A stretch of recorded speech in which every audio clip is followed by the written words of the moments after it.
அனைவருக்கும் வணக்கம். இன்னைக்கு ப்ரீ மார்க்கெட் அனலிஸ்ட் எந்த சைக்கு எப்படி இருந்தால் என்ன எடுப்பேன் வாய்ப்புகள் இருக்குது அப்படிங்கிறத பார்க்கலாம். இது முழுக்க கணக்கின் அடிப்படையில் எடுக்கக்கூடியதுங்க. நம்ம மேக்ஸ் தான் பங்குச்சந்தைங்கிறோம். நம்ம ஓப்பன் இன்ட்ரெஸ்ட்டோ ப்ரைஸ் ஆக்ஷனோ கேண்டில்ஸோ இந்த இதுவெல்லாம் எதுவுமே அந்த இதை வச்சு மெத்தடில் நம்ம எடுக்கவே மாட்டோம். ஓகேங்களா? அதெல்லாம் மாற்றத்திற்கு உட்பட்டது. மேக்ஸுங்கிறது மாறாதது. அதை சார்ந்து நீங்கள் கிளாஸுக்கு போய் எங்கேயாவது வெளியில் உங்களுக்கு சொல்லிக் கொடுத்தா படிக்கலாம், இல்லை நீங்களே ஒன்றா ப்ராக்டிஸ் பண்ணி பண்ணலாம். ஓகேங்களா? சரி, இன்னைக்கு எக்ஸ்பைரிங்க. என்ன எக்ஸ்பைரி? மந்த்லி எக்ஸ்பைரி இருக்கு, கரெக்டுங்களா? இன்னைக்கு வந்து மந்த்லி எக்ஸ்பைரி நிஃப்டி, இன்னைக்கு ஃபின் நிஃப்டி இதுவும் பார்த்துடலாம். ஓகேங்களா? ரெண்டுமே லெவல் கொடுக்குறேன். ஏன்னா டைம் இருக்கிறதுனால நம்ம எடுத்துக்கோ, அந்த டேட்டா எல்லாத்தையும் எடுத்து கொடுக்க முடியாதுங்க. இல்லைன்னா எல்லாத்தையுமே நம்ம கொடுக்கலாம், டைம் இல்லாதனால நம்ம கொடுக்கறதில்ல. சரி, ஓகே. இன்னைக்கு ஃபர்ஸ்ட் ஆஃப் ஆல் நிஃப்டி 23,100 புட்டு, 23,100 புட்டு 108 ரூபாய்க்கு கீழே சஸ்டைன் ஆனால் நிஃப்டி ஏறும். நிஃப்டி ஏறும். நான் இதை வாங்குங்கன்னு சொல்லல, நிஃப்டி ஏறும் மட்டுமே சொல்றேன். அதே 108 ரூபாய்க்கு மேல இருந்தால் நிஃப்டி இறங்கும். நிஃப்டி இறங்கும் அப்படிங்கிற. ஓகேங்களா? அப்போ ஏன் இவரு மார்க்கெட் சப்போர்ட் அண்ட் ரெசிஸ்டன்ஸை விட்டுட்டு இங்க சொல்றாரு அப்படிங்கிறத சிந்திங்க. அதே போல ஃபால்ஸா சும்மா இன்னைக்கெல்லாம் பாருங்க எக்ஸ்பைரியா ஃபர்ஸ்ட் ஹாஃப்ல நிறைய பிரீமியம் எரோஷன் நடக்கும். அதெல்லாம் வந்து அவ்வளவு அருமையா சுவாரஸ்யமா இருக்கும். இந்த பிரைஸ் 108 ரூபாய் கீழே வந்துருச்சுன்னு வச்சுக்கோங்க, நிஃப்டி என்ன ஆகும் தெரியுமா? ஏறும், விழும். சும்மா லைட்டா ஏறும், அப்படியே விழுந்துரும். ஏறும், அப்படியே விழுந்துரும். இந்த 108 ரூபாய் கீழே இருக்கிற வரைக்கும். மேல இருந்தா அது ஆட்டமே வேற. ஓகேங்களா? அப்போ அதற்கேற்ற போல ட்ரேட் பண்ணுவோம்.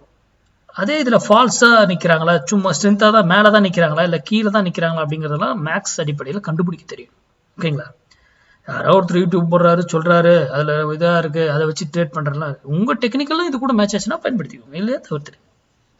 அதே போல ஒரு ஸ்ட்ரைக் ஒரு வேலையில போனா திரும்பி ஆகணும், எதர் டவுன் ஆர் அங்கிருந்து அந்த இடத்துல முடிவு எடுக்கப்படும். அதே போலதான் கீழே வந்தாலும் ஒரு வேலையில வந்து திரும்பி ஆகணும், ஆர் டவுன் ஆர் அப். அடுத்தது 1000 பாயிண்ட் எப்படி ஸ்டெப் பை ஸ்டெப்பா ஏறும், நம்ம எப்படி படிக்கட்டுல வந்து ஒவ்வொரு ஸ்டெப்பா ஏறுறோம் வீட்டுக்கு, அது போலதான் இதுவும் ஏறும். பிரீமியம் போயிட்டு ஏதோ இது சொல்றாங்க அப்படின்ட்டு மார்க்கெட் சப்போர்ட் அண்ட் ரெசிஸ்டன்ஸ் போட்டு இங்க சப்போர்ட் மார்க்கெட்ல பை பண்ண கால் ஆப்ஷனை அப்பெல்லாம் பண்ணீங்கன்னாக்கல இன்னைக்கு, அதுவும் இன்னைக்கு இன்னும் மாட்டிடுவீங்க. மற்ற நாள் எல்லா நாளும் மாட்டிட்டு தான் இருப்பீங்க, இன்னைக்கு ரொம்ப மாட்டிடுவீங்க. ஓகேங்களா? ஏன்னா எக்ஸ்பைரியில அவ்வளவு நீங்க கற்றுக்கொள்ளலாங்க. அவ்வளவு கத்துக்கிறதுக்கு எக்ஸ்பைரி டே தான் உகந்தது. இல்ல சார் எனக்கு எக்ஸ்பைரி டேல பயமா இருக்கு சார் அப்படின்னா என்ன பண்ணுங்க, அப்படியே கால்குலேஷன் நம்ம கால்குலேஷன் போயிட்டு நெக்ஸ்ட் வீக் எக்ஸ்பைரியில போடுங்க, அந்த வேல்யூவை போட்டு ட்ரேட் எடுத்துட்டு போயிட்டே இருங்க சார், எந்த பயம் தேவையில்லை. சரி, இப்போ ஃபின் நிஃப்டி பார்க்கலாம். ஃபின் நிஃப்டி 23,100 கால் 118 ரூபாய்க்கு மேல இருந்தா ஃபின் நிஃப்டி அப் சைட், அதற்கு கீழே இருந்தா ஃபின் நிஃப்டி டவுன் சைட். ஓகேங்களா? அதே சேம் இதுக்கு என்ன மேல இருக்காரா கீழே இருக்கா, மேலே இருக்கலாம், அப்படி கீழே விடுவாங்க, கீழே இருக்கலாம், மேலே, இதெல்லாம் ஃபால்ஸா ஏமாத்துவாங்க. அதே போல இது ஒரு வேலையில போனா திரும்பி ஆகணும், either or up or down. அதே கீழே வந்தா ஒரு வேலையில திரும்பி ஆகணும், either or up or down. அப்போ அதெல்லாம் ஏன் நடக்குது? இவர் வந்து இன்னைக்கு இந்த வேலைக்கு மேல நின்ட்டாருன்னு வச்சுக்கோங்க, இதனுடைய கான்செப்ட் வேற மாதிரி ஆயிடும். ஆனா இதுக்கு கீழே நின்ட்டாருன்னா மார்க்கெட் ஏறுற மாதிரி, அந்த நிஃப்டியில என்ன சொல்லணும், அதுக்கு அப்படியே ஆப்போசிட்ல இறங்குற மாதிரி இறங்கும், மறுபடியும் ஏறும், இறங்குற மாதிரி இறங்கும், மறுபடியும் ஏறும், அப்படியே நடக்கும். ஓகேங்களா? இதெல்லாம் ஏன் நடக்குது, எதுக்கு நடக்குது, எப்படி இப்படி சொல்றாரு, இதெல்லாம் சிந்திங்க. இல்ல எனக்கு பயமா இருக்கு சார் அப்படின்னாக்கல அடுத்த எக்ஸ்பைரியில போய் பண்ணுங்க.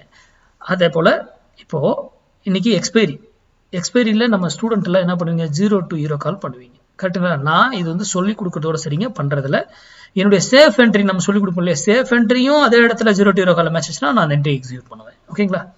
அப்போ அந்த ரூலை தயவு செய்து மறந்துடாதீங்க. 0 to 0 கால் ரூலை மறந்துடாதீங்க. இன்ஸ்டன்டா என்ன ஆகும்னு தெரியும், எந்த டைம்ல எடுக்கணும்னு சொல்லி கொடுத்துருக்கேன். அந்த டைமுக்குள்ள கிடைக்கும் பொழுது என்ன ஆகணும், புக் பண்ணணும்ன்றது தெரியும். அதுக்கப்புறம் செகண்ட் ஹாஃப்ல என்ன நடக்குது ஏதுன்னு பார்த்துட்டு அதற்கேற்றாற்போல் ட்ரேட் பண்ணுங்க. ஓகேங்களா? 0 to 0 கால் எடுக்கிறேன்னு போயிட்டு மொத்தமா எடுத்து விட்டு கம்முன்னு உட்காந்துக்காதீங்க.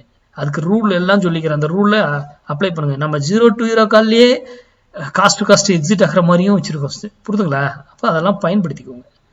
நன்றி, வணக்கம், வாழ்க வளமுடன்.